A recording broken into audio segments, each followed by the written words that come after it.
রাসূল পাক সাল্লাল্লাহু আলাইহি ওয়াসাল্লামের জন্মের দিন সুবহে সাদিকের সময় বিবি আমেনা তার ঘরের মধ্যে সম্পূর্ণ একা ছিলেন। এমন সময় হঠাৎ তিনি আকাশের দিক থেকে বিকট এক আওয়াজ শুনতে পেলেন। আওয়াজ শোনা মাত্রই তিনি অত্যন্ত ভীত সন্ত্রস্ত হয়ে পড়লেন। কিছুক্ষণ পর তিনি দেখতে পেলেন যে মোরগের আকৃতির একটি পাখি তার ঘরের মধ্যে প্রবেশ করছে। অতঃপর পাখিটি তার একটি পলক দিয়ে বিবি আমেনার মাথায় স্পর্শ করতে লাগলো এবং বিবি আমেনার মুখে কিছু মিষ্টি জাতীয় জিনিস তুলে দিল, যার কারণে বিবি আমেনার মন থেকে সমস্ত ভয়ভীতি দূর হয়ে গেল এবং তিনি বেশ আরাম বোধ করতে লাগলেন। অতঃপর পাখিটি সেখান থেকে বিদায় গ্রহণ করলো। পাখিটি চলে যাওয়ার পর হঠাৎ একজন সুন্দর যুবক বিবি আমেনার ঘরে প্রবেশ করলেন। তার হাতে ছিল একটি শরবতের পেয়ালা।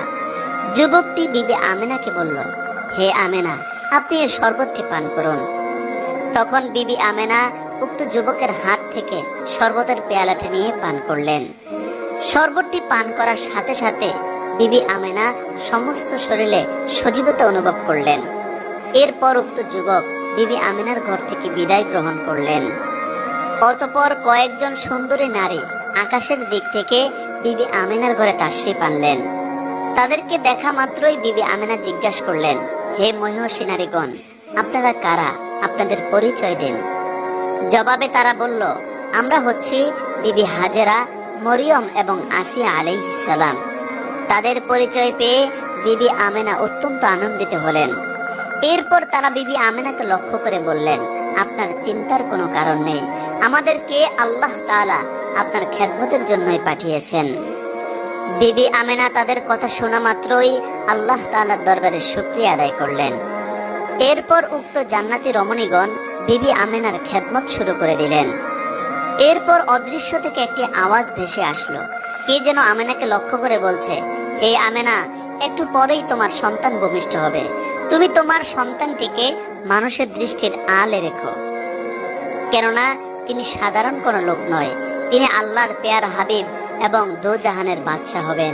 অদৃশ্য আওয়াজটা শেষ হওয়ার সাথে সাথেই আরো কয়েকজন সুন্দরী নারী মেশক, আম্বর ও অন্যান্য সুগন্ধি নিয়ে বিবি আমেনার কামরায় আগমন করলো। ইতিমধ্যে বিবি আমেনা লক্ষ্য করলেন যে তাদের আগমনের সাথে সাথেই ওই ঘরের মধ্যে অনেকগুলো জান্নাতি পাখি উঠতে শুরু করলো। বিবি আমেনা এমন ধরনের পাখি জীবনে কখনো দেখেননি।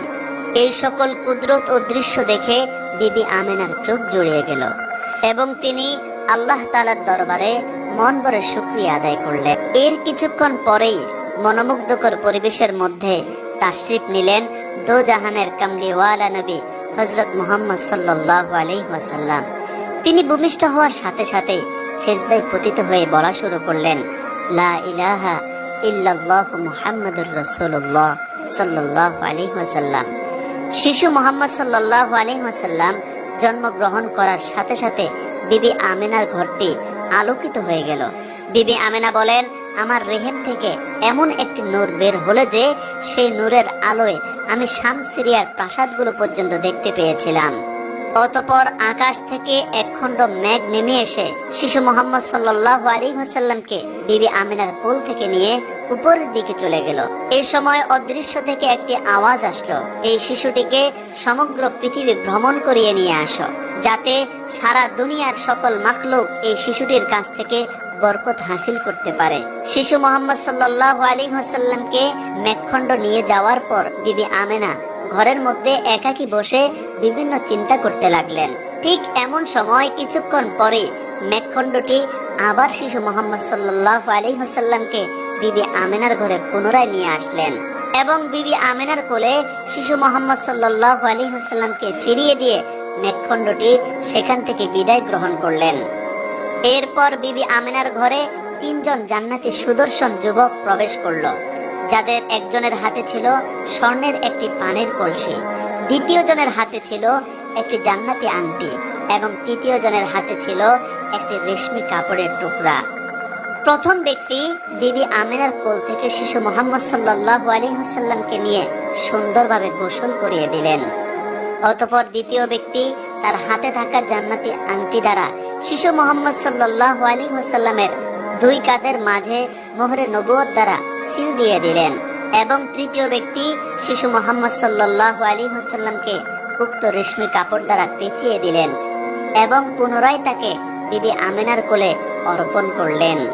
তারা শিশু মোহাম্মদ সাল্লাল্লাহু আলাইহি ওয়াসাল্লামকে বিবি আমেনার কোলে অর্পণ করার পর তাদের মধ্য থেকে একজন শিশু মোহাম্মদ সাল্লাল্লাহু আলাইহি ওয়াসাল্লামের কানের কাছে গিয়ে আস্তে আস্তে বলতে লাগলেন, হে আল্লাহর হাবিব সাল্লাল্লাহু আলাইহি ওয়াসাল্লাম, আপনি আল্লাহ তাআলার শ্রেষ্ঠ ও সর্বশেষ নবী। যে আপনার উপর ঈমান আনবে সে দুনিয়া ও আখিরাতে উভয় জাহানে কল্যাণ ও মুক্তি লাভ করবে। পক্ষান্তরে যে আপনার বিরোধিতা করবে সে চিরস্থায়ী জাহান্নামী হয়ে যাবে। এই কথাগুলো বলার পর উক্ত যুবকগণ বিবি আমিনার ঘর থেকে বিদায় গ্রহণ করলেন। এদিকে হযরত মুহাম্মদ সাল্লাল্লাহু আলাইহি ওয়াসাল্লামের দাদা আব্দুল মুত্তালিব তার ঘরের মধ্যেই বসা ছিলেন। হঠাৎ তিনি একটি উচ্চ আওয়াজ শুনতে পেলেন। আওয়াজ শোনার পরেই তিনি ঘর থেকে বাইরে বের হয়ে আসলেন এবং আকাশের দিকে তাকিয়ে দেখলেন যে ফেরেশতাগণ আল্লাহ তাআলার তাসবিহ পাঠ করছেন এবং আশপাশে যত মূর্তি ছিল সকল মূর্তিগুলো জমিনে লুটিয়ে পড়ে গড়াগড়ি খাচ্ছে। এই অবস্থা দেখে আব্দুল মুত্তালিব অত্যন্ত চিন্তিত হয়ে পড়লেন। ঠিক এমন সময় সে আকাশ থেকে একটি গায়েবী আওয়াজ শুনতে পেলেন। কে যেন বলছিল, হে দুনিয়াবাসী, এইমাত্র আল্লাহ তাআলার আখিরে নবী দুনিয়াতে তাশরীফ নিয়েছেন, যার কারণে পৃথিবীতে এমন অলৌকিক ঘটনা দেখা যাচ্ছে। এই আওয়াজ শোনার পর আব্দুল মুত্তালিব খানায় কাবার উদ্দেশ্যে রওনা করলেন এবং খানায় কাবার কাছে গিয়ে দেখলেন যে খানায় কাবা থরথর করে কাঁপছে। আব্দুল মুত্তালিব আবারও ভীত সন্ত্রস্ত হয়ে পড়লেন। এমন সময় তিনি আরেকটি গায়েবী আওয়াজ শুনলেন। কে যেন গায়েব থেকে ডাক দিয়ে বলছে, হে কুরাইশের সর্দার আব্দুল মুত্তালিব, তুমি ভীত হয়েও না, তোমার ভীত হওয়ার কোনোই কারণ নেই। গায়েব থেকে এমন সান্ত্বনা পেয়ে আব্দুল মুত্তালিবের চিন্তা একটু কমলো। এরপর আব্দুল মুত্তালিব সেখান থেকে বিবি আমেনার খোঁজ নেওয়ার জন্য তার ঘরের উদ্দেশ্যে রওনা করলেন। তিনি আমেনার ঘরের কাছে গিয়ে দেখতে পেলেন যে কতগুলো সুন্দর পাখি আমেনার ঘরের চারপাশে ঘোরাঘুরি করছে এবং একখণ্ড মেঘমালা বিবি আমেনার ঘরের উপর ছায়া দান করছে। আর বিবি আমেনার ঘর থেকে মিশক আম্বরের ঘ্রাণ বের হয়ে চতুর্দিক মোহিত করে তুলছে। এই অবস্থাগুলো দেখে আব্দুল মুত্তালিব অত্যন্ত আশ্চর্যিত হয়ে পড়লেন এবং তিনি বিবি আমেনার দরজার কাছে গিয়ে উপস্থিত হলেন এবং দরজার ফাঁক দিয়ে বিবি আমেনাকে এক নজর দেখা মাত্রই বলা শুরু করলেন, হে আমেনা, তোমার কপালে এতদিন যে নূর দেখছিলাম, আজকে তো সে নূর দেখছি না, তোমার নূর কোথায় হারিয়ে গেল? বিবি আমেনা তখন জবাব দিল, আব্বাজি, যে নূর আপনি আমার কপালে দেখছিলেন সে তো আমার নূর নয়, যার নূর সে আমার রেহেম থেকে দুনিয়াতে তাশরীফ নিয়েছে, এজন্যই আপনি আমার কপালে সে নূর দেখছেন না। আমার সেই নূর আর কেউ নয়, আপনার প্রিয় নাতি শিশু মুহাম্মদ সাল্লাল্লাহু আলাইহি ওয়াসাল্লাম। অতঃপর বিবি আমেনা আব্দুল মুত্তালিবের জন্য তার রুমের দরজা খুলে দিলেন।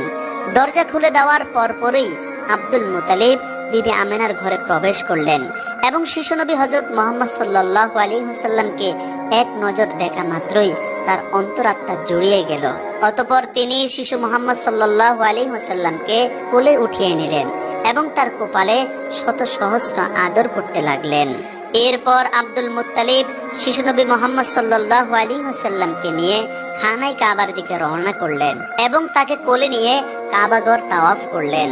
তাওয়াফ শেষ করার পর শিশু নবী মুহাম্মদ সাল্লাল্লাহু আলাইহি ওয়াসাল্লামকে তার মায়ের নিকট পৌঁছে দিলেন। এরপর আব্দুল মুত্তালিব উট জবাই করে মানুষকে দাওয়াত করে খাওয়াতে লাগলেন এবং নবীজির আগমনে আনন্দ প্রকাশ করতে লাগলেন। খাওয়া দাওয়া শেষ হলে এক ব্যক্তি আব্দুল মুত্তালিবের কাছে গিয়ে বলল, হে আব্দুল মুত্তালিব, তুমি কি ভেবে তোমার নাতির নাম মুহাম্মদ রেখেছ? আব্দুল মুত্তালিব জবাব দিল, মুহাম্মদ নামের অর্থ প্রশংসিত। আমি চাই আমার এই নাতি সারা পৃথিবীর মাঝে প্রশংসিত হয়ে থাকুক, এজন্যই আমি তার নাম মুহাম্মদ রেখেছি।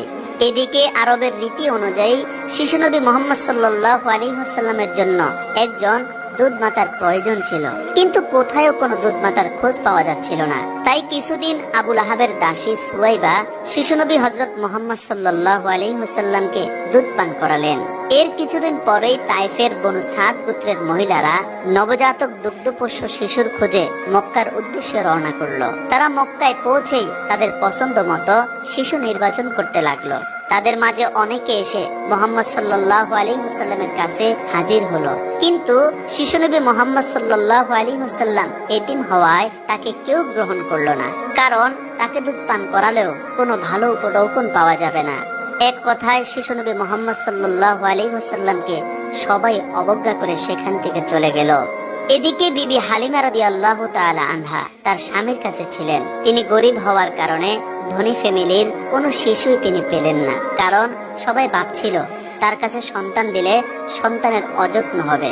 বিবি হালিমা রাদিয়াল্লাহু তাআলা আনহা কোনো শিশু না পেয়ে তার স্বামীকে লক্ষ্য করে বলল, আমরা কি খালি হাতেই ফিরে যাব? আমার খুব কষ্ট হচ্ছে, আপনি যদি অনুমতি দেন তাহলে আমরা ওই এতিম বাচ্চাটিকে নিয়ে ফিরব, যাকে সবাই অবজ্ঞা করেছে। কারণ খালি হাতে ফিরার চেয়ে ওই এতিম বাচ্চাটিকে নিয়ে ফিরাই আমাদের জন্য অনেক কল্যাণকর হবে। হযরত হালিমা রাদিয়াল্লাহু তাআলা আনহার কথা শুনে তার স্বামী তাকে অনুমতি দিলেন। স্বামীর অনুমতি পাওয়া মাত্রই হযরত হালিমা রাদিয়াল্লাহু তাআলা আনহা বিবি আমেনার নিকট আগমন করলেন এবং বিবি আমেনাকে লক্ষ্য করে বললেন, আপনার যদি ইচ্ছা থাকে তাহলে আমি আপনার বাচ্চাটিকে নিতে চাই এবং পরম যত্নে আমার দুগ্ধ পান করাতে চাই। তার আবেগময় কথা শুনে বিবি আমেনা অত্যন্ত খুশি হলেন এবং সন্তানের জন্য দাত্রী মাতা খুঁজে পাওয়ায় আল্লাহ তাআলার দরবারে শুকরিয়া আদায় করলেন। অতঃপর বিবি আমেনার কাছ থেকে হযরত হালিমা রাদিয়াল্লাহু তাআলা আনহা শিশু মুহাম্মদ সাল্লাল্লাহু আলাইহি ওয়াসাল্লামকে নিজের কোলে তুলে নিলেন এবং তাকে দুধ পান করাতে লাগলেন। হযরত হালিমা রাদিয়াল্লাহু তাআলা আনহা বলেন, শিশু মুহাম্মদ সাল্লাল্লাহু আলাইহি ওয়াসাল্লামকে দুধ পান করানোর আগে আমার স্তনে নামে মাত্র দুধ ছিল, কিন্তু তাকে কোলে নেওয়ার সাথে সাথে তার বরকতে আমার দুই স্তন দুধে পরিপূর্ণ হয়ে গেল। অতঃপর হযরত হালিমা রাদিয়াল্লাহু তাআলা আনহা শিশু মুহাম্মদ সাল্লাল্লাহু আলাইহি ওয়াসাল্লামকে নিয়ে বিবি আমেনার কাছ থেকে বিদায় নিয়ে তাঁবুর উদ্দেশ্যে রওনা করলেন। তারা তাদের তাঁবুর কাছে পৌঁছে আশ্চর্য হয়ে গেলেন, কারণ তাদের তাঁবুর সামনেই ছিল তাদের দুর্বল উটনীটি। শিশু নবী মুহাম্মদ সাল্লাল্লাহু আলাইহি ওয়াসাল্লামকে কোলে তুলে নিয়ে তাঁবুর কাছে আসতে তারা দেখতে পেল যে তাদের দুর্বল উটনীটি সতেজ ও সবল হয়ে দাঁড়িয়ে রয়েছে এবং তার দুধ টপকে টপকে পড়ছে। অথচ ইতিপূর্বে উটনীটির দুধ নামে মাত্র ছিল, যার দ্বারা তারা তৃপ্তি সহকারে পান করতে পারত না। হযরত হালিমা রাদিয়াল্লাহু তাআলা আনহা তিনি বলেন, মুহাম্মদ সাল্লাল্লাহু আলাইহি ওয়াসাল্লামের বরকতে আমাদের উক্ত উটনীটি এতই দুধ দিল যে আমরা উদর পূর্ণ করে সকলেই পান করলাম, তারপরেও দুধ বাকি ছিল। সুবহানাল্লাহ। এই সকল কুদরতি নিদর্শন দেখে বিবি হালিমার স্বামী তাকে লক্ষ্য করে বলল, হালিমা, আমার মনে হয় এই শিশুটি অত্যন্ত বরকতময়, যার কারণে তাকে আমরা গ্রহণ করার পর থেকে আমাদের রিজিকের মধ্যে আল্লাহ তাআলা বরকত দান করেছেন। সুবহানাল্লাহ। অতঃপর তারা কাফেলার সাথে তায়েফের উদ্দেশ্যে রওনা করলেন, কিন্তু হালিমার গাদাটি সকলের আগে আগে হেঁটে চলতে শুরু করলো। তা দেখে কাফেলার সাথীরা বলল, আরে এ তো সেই গাদাটি যাতে চড়ে হালিমা এসেছিল। আসার সময় গাদাটি তো ভালো করে হাঁটতেই পারছিল না, এখন কি এমন হলো যে গাদাটি আমাদেরকে পিছনে ফেলে সবার আগেই চলে যাচ্ছে? হালিমা তাদের কথা শুনলেন, কিন্তু কোনোই জবাব দিলেন না। তিনি তায়েফের উদ্দেশ্যে সামনে অগ্রসর হতে লাগলেন। অতঃপর চলতে চলতে হালিমা বাড়িতে পৌঁছে দেখলেন আল্লাহ তাআলার অনুগ্রহে বাড়ির সকল ছাগলের পাল এবং পোষা প্রাণীরা মোটা তাজা হয়ে উঠছে এবং দুধ দহনকারী পশুগুলোর ওলান দুধে পরিপূর্ণ হয়ে আছে। এসব দেখে হালিমার মন সম্পূর্ণ জড়িয়ে গেল। তিনি আল্লাহ তাআলার শুকরিয়া আদায় করলেন।